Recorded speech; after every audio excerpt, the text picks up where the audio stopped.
Hey F4F community, welcome to the third episode of the F4F Mini Q&A with Dabs, where I will be answering many of your questions. We don't have time to answer all of your questions about the wild world of first four figures today because we got close to 100 questions submitted in the official submission thread, but I've picked, over 24 of the best questions that we can give answers to for this Q&A. So please do sit back and enjoy the show and stick around until the end because once again, as you guys have come to expect, we're gonna have a world premiere sneak peek at the end of this show.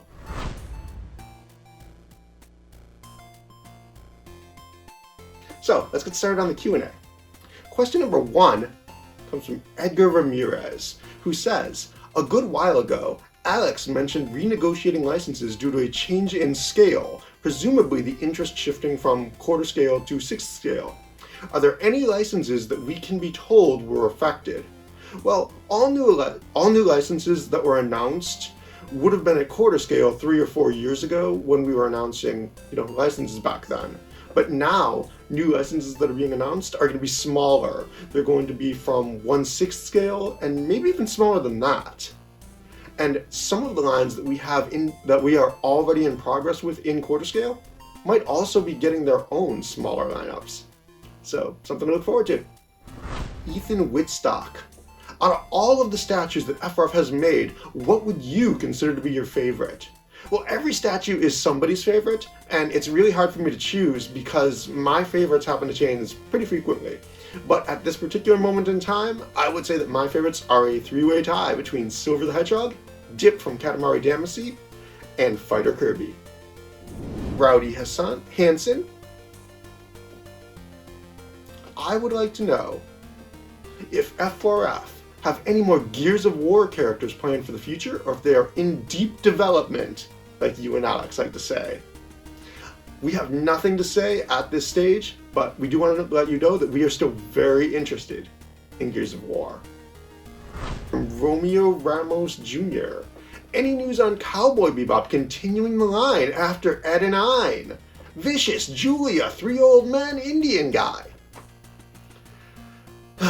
Well, we are looking to expand the quarter scale line and possibly also do something totally different for Cowboy Bebop. Cowboy Bebop fans, stay tuned. From Alicia Holmes.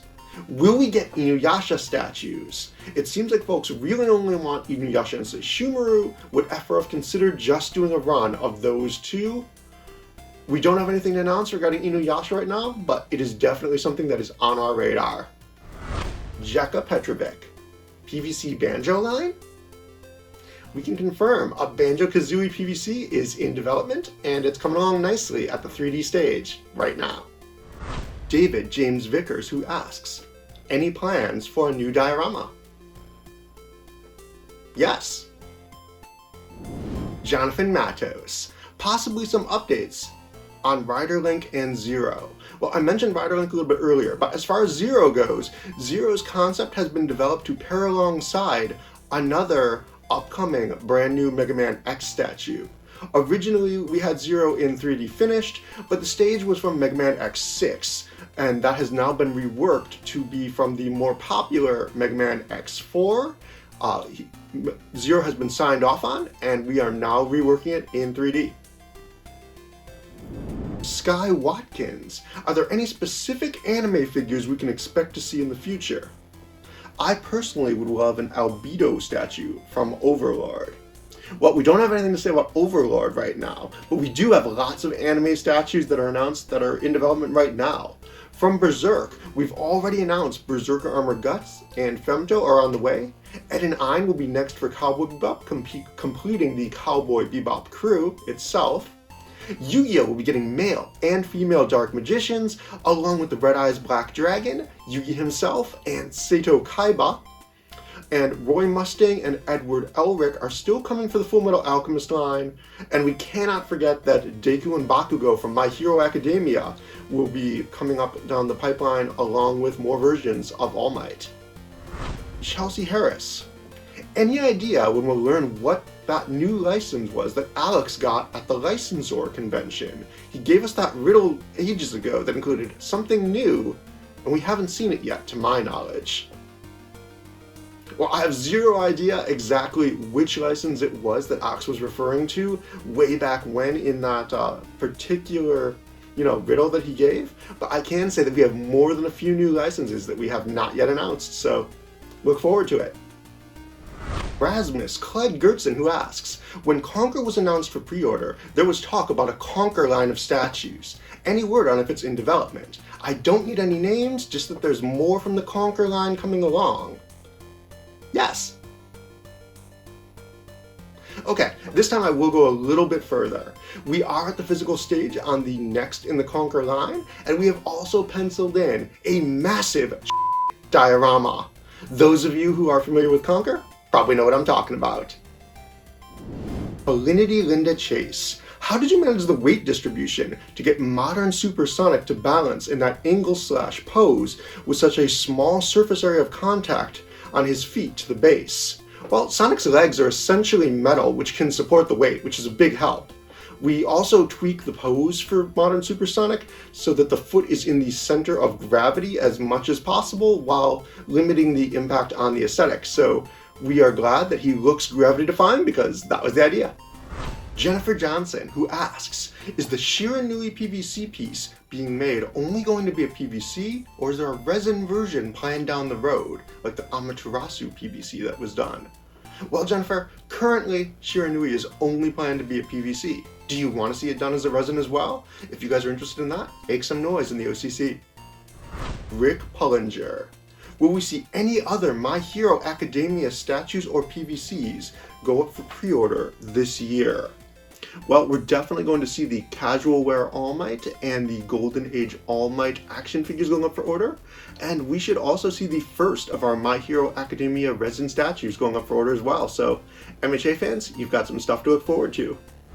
Sebastian Duboscard. Sorry, Sebastian, I'm not good at names, sorry.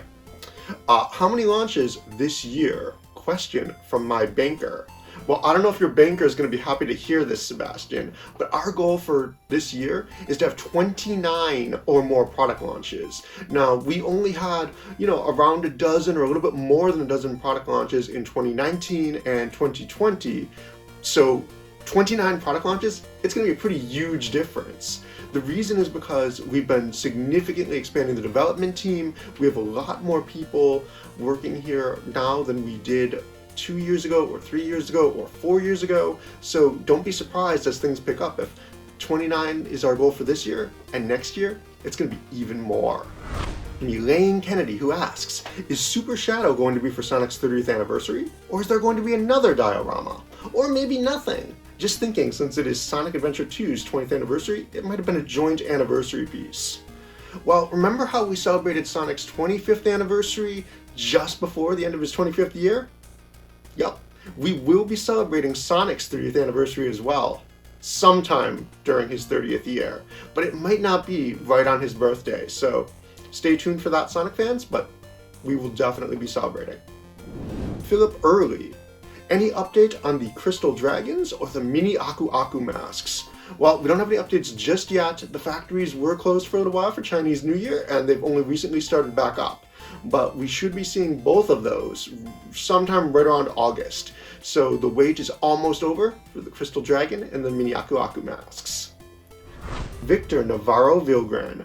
What was the choice for the PVCs with LED option to have the on-off button under the base instead of the back of the base, like most of the resin statues? The answer is actually pretty simple.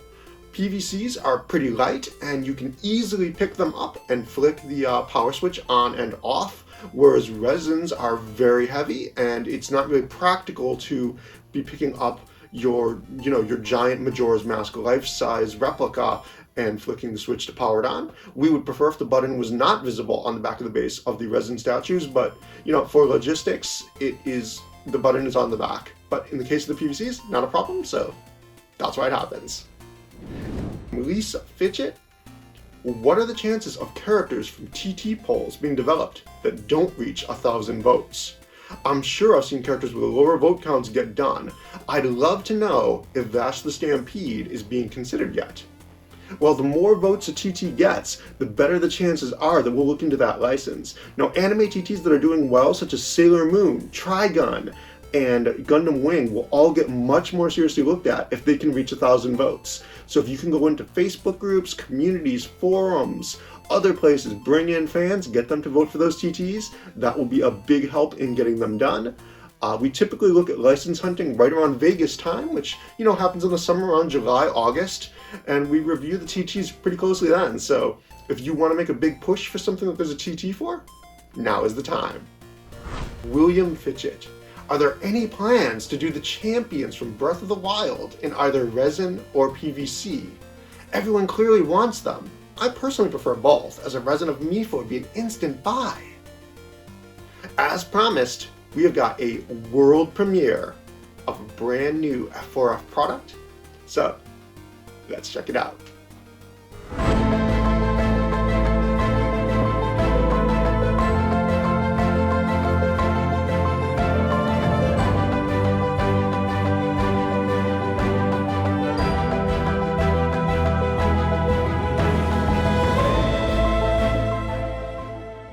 Boom! That is right, F4F community. For the first time since we launched Zelda herself at the end of 2019, we have a totally new sculpted The Legend of Zelda Breath of the Wild collectible coming your way. It is Revali, the champion of the Rito tribe, and the very first champion that we are going to be releasing a statue of. So, Zelda fans, stay tuned for more information on Revali. That is all that we have for this episode of the mini Q&A with Dabs. But if you have any further questions, you can always hop into the First Four Figures Official Collectors Club, and we will answer what we can for you there. You can also keep your eyes peeled for the question submission thread for mini Q&A with Dabs number 4, if you would like to have your question answered right here on the air someday. F4F is love, F4F is life, and we will see you on the next one. Peace and laters. Bye.